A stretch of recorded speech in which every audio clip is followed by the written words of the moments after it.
fundei um partido político chamado Missão, que é hoje o Partido da Juventude Brasileira. Nós temos um sonho, e é aqui que eu quero pactuar. Eu não vim aqui xingar meus concorrentes. Eu não vim aqui apontar o dedo para vocês. Eu vim aqui jogar um desafio, que tem que ser o desafio comum de todos nós. Eu preciso, se eleito presidente da República, trabalhar para que em 30 anos o Brasil seja uma das 5 nações mais importantes do mundo. Eu preciso disso. E o Brasil precisa disso, porque se nós não virarmos uma das 5 nações mais importantes do mundo, isso significa ter armamento de qualidade, isso significa que as nossas cidades não vão ter mais favela, que os brasileiros não mais vão viver de benefícios, nós seremos um par internacional e as nossas riquezas serão levadas embora.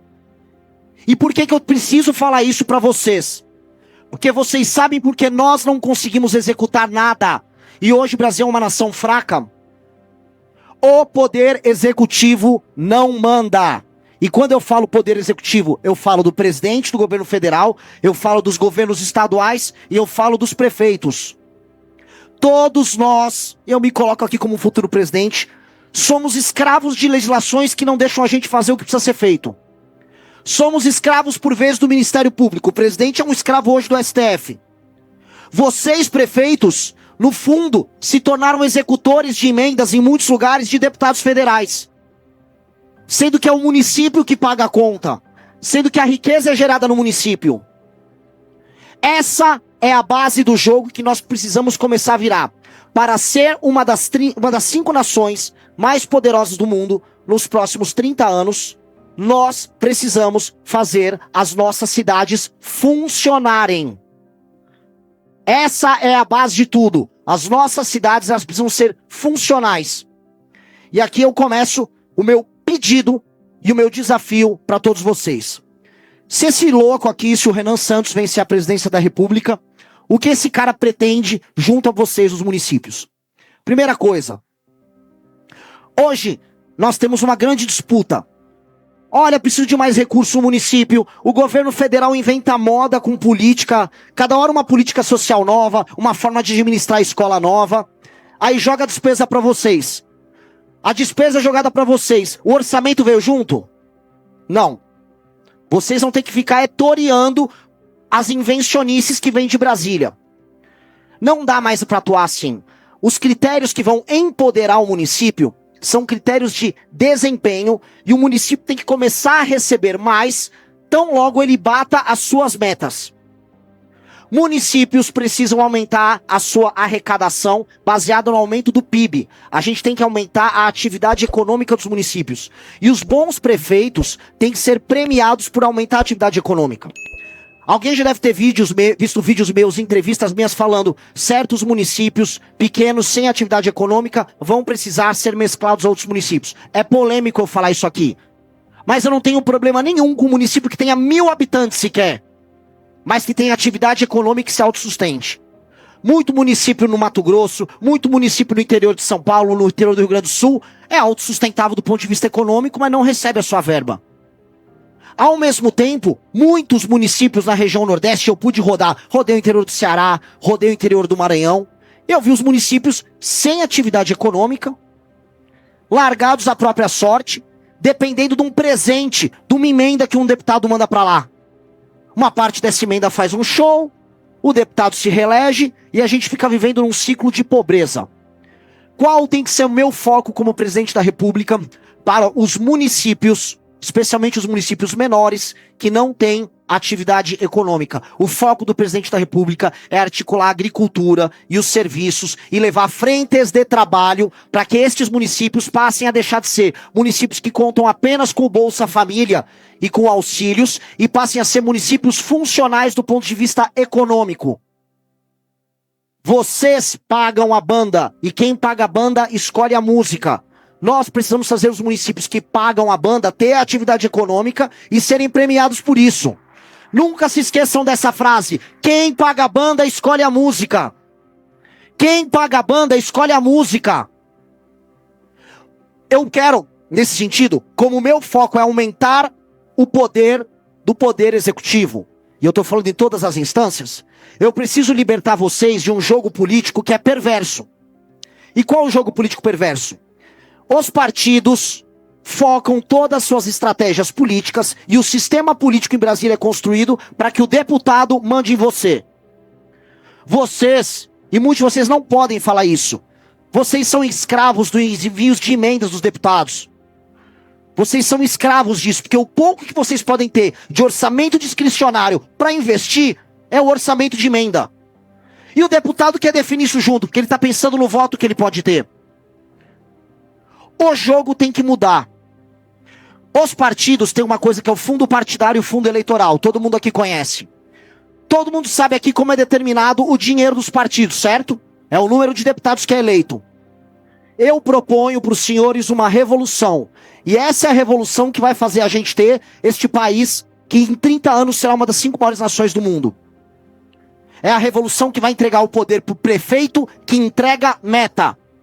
E qual é essa revolução? Hoje, um partido político ganha dinheiro, põe dinheiro no bolso, conquanto ele eleja deputados federais. E aí ele pode eleger qualquer coisa para deputado federal. Um cara que passa o dia inteiro gravando vídeo, não é?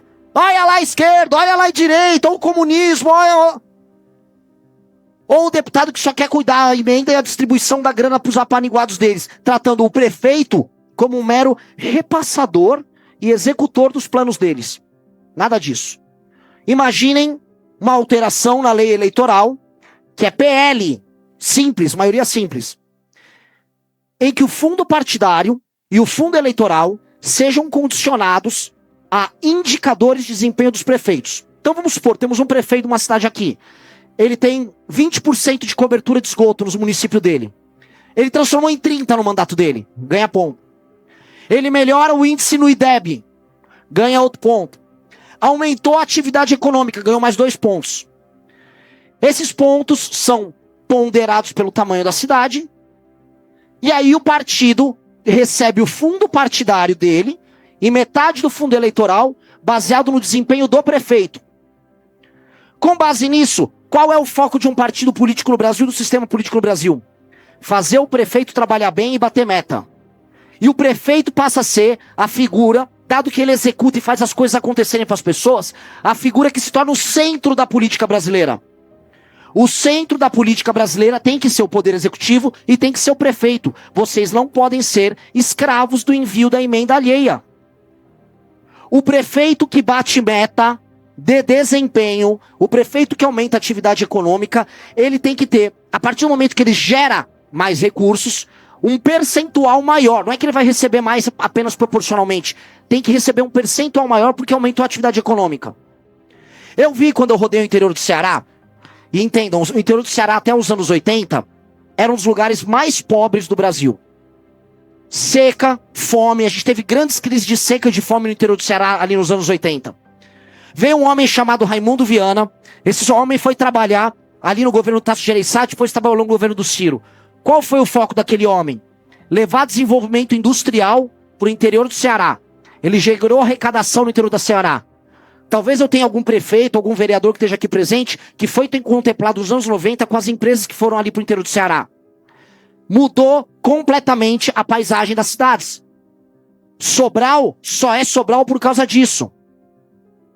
Isso tornou essas cidades viáveis e viver nelas melhor, mesmo sendo cidades no sertão. Cidades que eram pobres, que viviam apenas de repasses. Eu preciso fazer os prefeitos terem essa energia, desculpa o termo, esse tesão em aumentar a atividade econômica, e eu tenho que premiar eles. Premiar a cidade, premiar o partido político do prefeito e premiar o prefeito em si, por conseguir montar uma equipe técnica e aplicar isso. O que isso acaba gerando? Eu acabo diminuindo ao fazer isso as desigualdades regionais do Brasil, porque o Brasil é um país profundamente regional, profundamente desigual, e que passou a se odiar.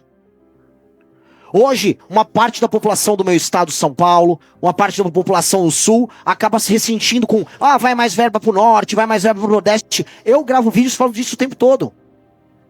Só que, veja só a situação. O governo não é amigo do aumento da atividade produtiva no Nordeste. Imposto só aumenta. Quando a gente vai falar de questões previdenciárias que acabam incidindo para vocês, o governo não mexe no problema. O governo só joga bucha. E aí o que ele acaba tendo no final do dia? A população mais pobre, completamente dependente de programas federais, e aí o presidente da república vai falar assim pra vocês: mas eu vou precisar ficar com toda a grana, porque pra pagar a aposentadoria, pra pegar o BPC e pra pagar o Bolsa Família, isso dá quase 50% da minha despesa primária. Logo eu vou ter que cobrar o imposto, né, e sei lá, vocês que se virem. Não dá pra ser assim. Não dá pra ser assim. Não pode ser assim. Um país sério, que tem cidades sérias, e um país que é funcional, as cidades são funcionais. Se a cidade não é funcional, o país é doente. As nossas cidades estão cada vez menos funcionais. Tem muitas cidades que você pega o carro e roda o Brasil, e você percebe que são ficções jurídicas. Elas recebem um orçamento, mas não têm atividade econômica, ficam dependentes um dia de aparecer ali um deputado que vai mandar uma emenda. E aí quando olha para o governo federal, ele está falando de coisas distantes, vivendo um mundo à parte. Nós temos que sair do mundo à parte. Quando eu olho e converso com os prefeitos do centro-sul do Brasil, eles querem a infraestrutura e o recurso para continuar tocando a vida deles, porque boa parte das cidades do centro-sul do Brasil já tem atividade econômica conduzente. Não importa o tamanho dela. Meu trato com elas tem que ser outro. Eu tenho que terminar de deixar as cidades do centro-sul do Brasil se desenvolverem. Agora, os irmãos do norte e do nordeste, o governo federal vai ter que atuar para, na marra, enfrentando oligarquias políticas, fazer os municípios se desenvolverem. Vamos levar o agrodesenvolvido, vamos levar frente de trabalho, vamos fazer zona econômica especial nos municípios do interior do Nordeste para a gente instalar fábricas, vamos fazer um acordo com os Estados Unidos que está querendo as nossas terras raras e vamos fazer fábrica para produzir, vamos gerar emprego lá, vamos gerar receita lá, vamos começar a tratar o que eu chamo de o Nordeste enquanto solução, a região Norte enquanto solução. E aí a gente resolve os desequilíbrios. Mas o modelo de nação que nós temos, infelizmente, ainda não é esse. O modelo de nação que nós temos é uma nação que está disfuncional. Ela não está conseguindo entregar para as pessoas o que as pessoas querem. E hoje, o número de pessoas se formalizando no mercado de trabalho diminui. Tá vindo, meus amigos, vocês precisam entender. Uma revolução que vai mudar tudo para vocês nos próximos 15 anos. Tudo. O que vocês conhecem como administração pública nos próximos 15 anos vai mudar completamente. A inteligência artificial vai ter um efeito positivo e um efeito negativo. O efeito positivo, todos os serviços públicos vão melhorar muito.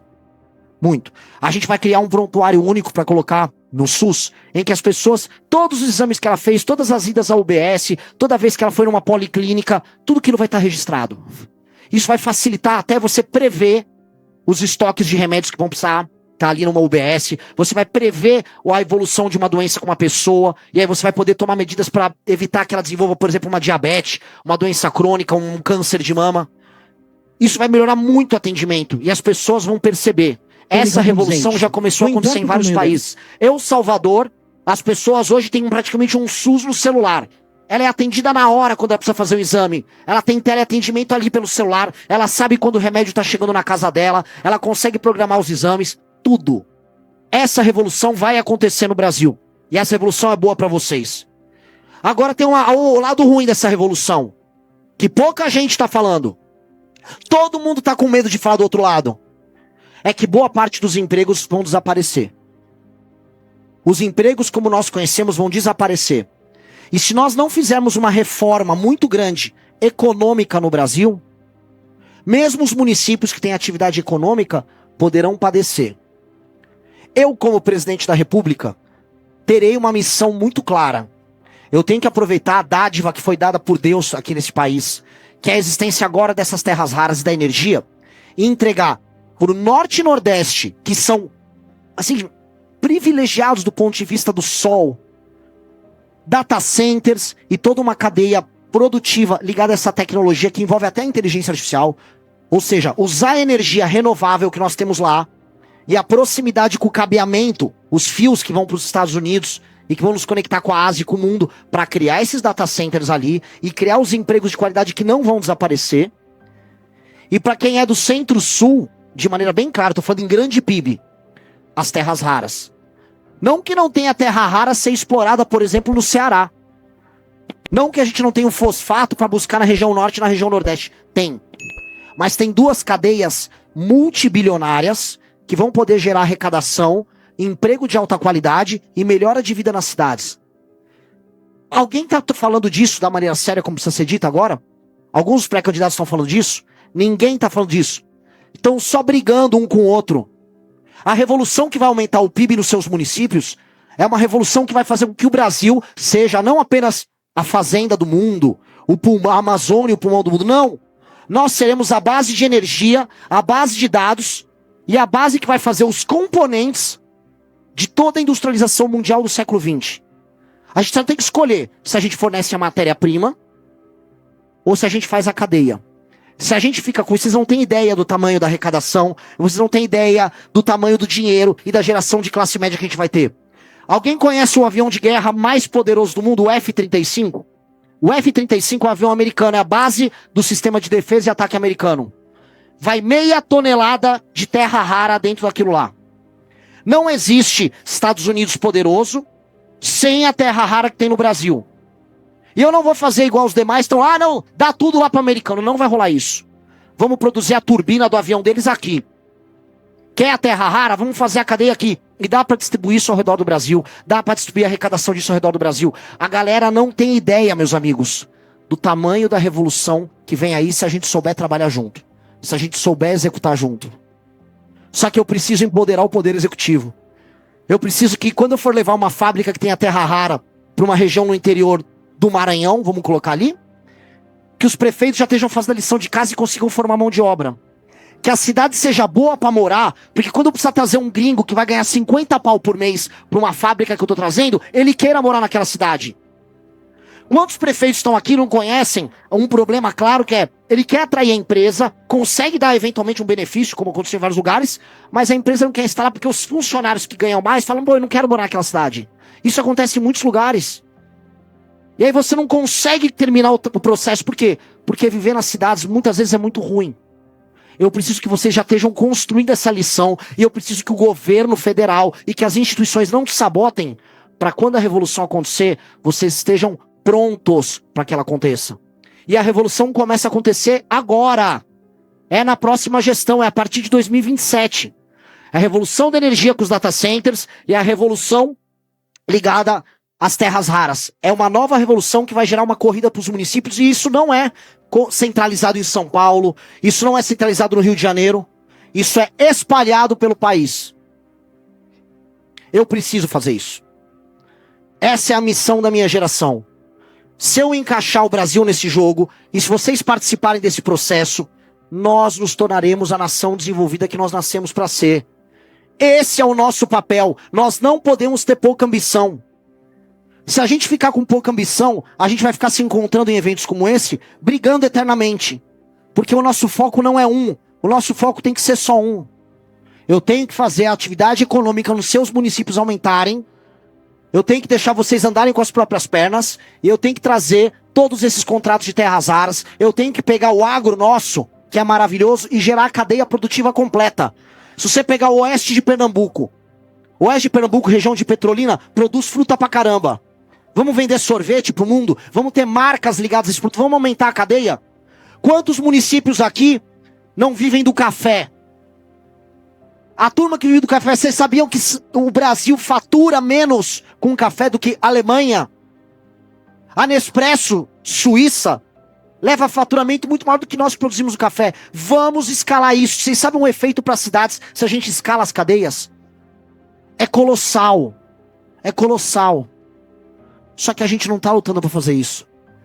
O Estado quer jogar obrigações para fazer populismo para cima de vocês. E vocês vêm com o pires na mão falando, preciso de mais dinheiro. Não tô aguentando. Engargalou. Eu não posso ficar nessa briga. A revolução que nós fazemos é uma revolução de pessoas responsáveis.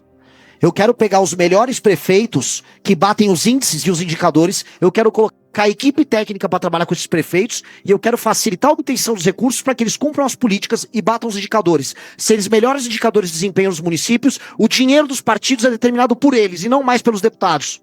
A emenda dos deputados tem que ser condicionada às políticas dos prefeitos para eles baterem esses indicadores. O deputado serve o prefeito, não é o prefeito que serve o deputado. É isso. É o deputado que vai servir o prefeito. Essa é a regra que nós temos que ter. Nós temos que ter um país que faça sentido. Hoje, eu volto a repetir, eu coloco isso como provocação. Boa parte dos municípios não fazem sentido. Boa parte dos municípios, você anda ao redor do Brasil, você não vê um caminhão passar que está sem atividade econômica. E o governo não olha em nada, o governo federal, em como ajudar a gerar. E é olhar pela agricultura, é olhar para a infraestrutura, são coisas simples que você detona revoluções. Coisas simples para detonar revoluções. E o meu desafio que eu estou construindo, montei um partido político. E eu estou propondo uma candidatura que muita gente fala, essa candidatura é do Renan, que ele é antissistema. Eu não sou antissistema. Eu não estou aqui para derrubar tudo. Eu estou aqui para erguer. Eu vou falar, minha única missão não é, eu quero acabar com o PT. Não, eu quero acabar com os Bolsonaro. Eu quero acabar com o Xandão. Não. Eu tenho 30 anos para o Brasil ser uma das 5 maiores nações do mundo. Se nós não formos isso, vocês nunca mais vão se encontrar num evento como esses. Porque provavelmente o Brasil será dividido em 2 pelas potências do mundo. Vocês não têm ideia de quanto o mundo vai cobiçar o Brasil nos próximos anos. E o Brasil não tem capacidade para se defender. Se vocês quiserem um dia se reencontrar num evento como esse daqui 30 anos, nós precisamos cumprir essas metas juntos. E o coração de vocês tem que estar preenchido com uma meta que é maior do que o projeto político que você tem no teu município. Que é maior do que a ideia de que você vai se perpetuar, vai eleger pessoas. Não. Cada município é uma célula, parte de um todo maior, que só vai sobreviver se ele for muito poderoso. A nossa existência depende única e exclusivamente, como nação, tô falando aqui, da gente conseguir tocar esse propósito juntos. Então, não me vejam como o louco antissistema, porque nunca fui. Me vejam como um reformador e como construtor dessa nação. Esse é o papel da minha geração. É por isso que boa parte dos filhos e netos de vocês que estão aqui presentes já declararam voto na minha pré-candidatura. Porque os mais jovens, que vivem num país hoje que está completamente favelizado, e as cidades brasileiras estão completamente favelizadas. O jovem que está tendo seu celular roubado, porque o crime organizado não ficou só em São Paulo, Rio, Fortaleza, ele chegou nas cidades pequenas. Esse jovem que não teve uma educação de qualidade quando comparado com o resto do mundo, esse jovem cansou. Esse jovem quer respostas muito, muito rápidas. Ele quer uma solução rápida. E a gente tem que trazer essa solução. Só que num país em que a gente está totalmente desalinhado, em que a gente já não acredita mais nas mesmas coisas, em que um odeia o outro, em que um poder subjuga o outro, em que quando você vai querer fazer, às vezes, uma obra de boa vontade, vê um mala do Ministério Público só para encher teu saco, porque ele mesmo não tem nenhum tipo de pendor nacional, ele só quer encher o saco porque ele se torna um adversário político teu. Este país não vai dar certo. E o que vai acontecer? Nações mais pobres do que a nossa, e eu tô falando do Vietnã. Vocês conhecem o Vietnã, certo? Da guerra do Vietnã, país comunista, país paupérrimo. Sabia que o Vietnã tá dando um pau na gente, já? Vietnã já está nos ultrapassando em quase todos os indicadores. A renda per capita em Botsuana, um país da África subsaariana, que era paupérrimo, ultrapassou o do Brasil. Nós estamos ficando muito, muito para trás e brigando pelas coisas mais idiotas. Eu não quero ver prefeito falando de banheiro trans, a gente não tem que discutir isso. Eu quero que vocês batam os índices de desempenho nas escolas de você. Você pega, olha, eu peguei meu município, 20% à base da média nacional no desempenho das minhas escolas. Entreguei ele na média nacional, recebi mais dinheiro proporcional por conta disso, fui premiada e ainda o fundo partidário do meu partido aumentou por minha culpa e o presidente do meu partido vai ter que me receber e o meu deputado vai ter que me receber porque eles só vão ser eleitos se eu quiser. Esse é o Brasil que eu quero. Esse é o Brasil que eu quero. É simples assim. Só que, como diz o Homem-Aranha, né? Com grandes poderes, vem grandes responsabilidades. Prefeito que não trabalha para bater meta, o prefeito que não liga, o prefeito que só quer receber o repasse, faz um show de um artista famoso e só compra o voto para reeleição, como muitos prefeitos fazem isso no Brasil, fica inelegível. Tem que ter o compromisso. Se vocês são os protagonistas, vocês têm a responsabilidade. O condutor das políticas públicas será o prefeito e será o poder executivo. E a transformação do Brasil se dá nisso. Então, vocês terão mais poderes, vocês terão acesso a mais recursos. Isso é o nome da nossa lei de responsabilidade gerencial, mas se trair esse pacto, tem que ser punido. Este é o jogo que nós precisamos ter. Esse é o jogo. Da forma como tá, é um jogo que ninguém tem uma grande, vamos colocar aqui, uma grande punição, e aí fica um jogo de empurra. E no jogo de empurra, quem se beneficia é o intermediário. É o ente do judiciário, é o ente do legislativo. E é por isso que o valor que vocês deveriam ter para investimento acaba vindo através de emenda parlamentar, decidida por um deputado. Isso está muito errado. Isso está profundamente errado. Teve concorrentes que vieram aqui e falaram, não, tem que ter emenda, mais emenda. Legal, bonito falar isso. Não funciona e não vai dar certo. Não funciona e não vai dar certo. E a gente, se a gente for olhar aqui, tanto para prefeitos quanto vereadores que estão aqui, secretários que estão aqui presentes, a gente percebe um derretimento institucional do nosso país. Quem está na linha está vendo. E a resposta precisa ser dada. Esse é o desafio que eu deixo aqui.